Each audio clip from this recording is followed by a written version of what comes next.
lung xiết na chim thu say ngầm lâu cô lên cơ mi tha cơ chân nín cả lung xiết na in hết tim mấy yo để phát đi đến đi tin nghèo nắng cô mà ôm đi buồn lông chân vẫn tiếng bầu cần ô mê fancy mà cô lúc xiết na khăng khăng nghĩ ngày tu vang cơ mi về đến sông đông mà mẹ liền bầu cả hiến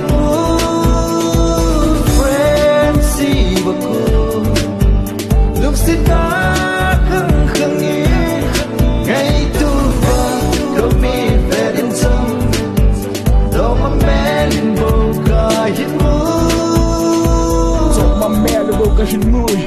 Lord, I go in the ghetto to the zoom. The thoughts on the mail when they come to the port. I eat back a loading the thumb. You can long yells in.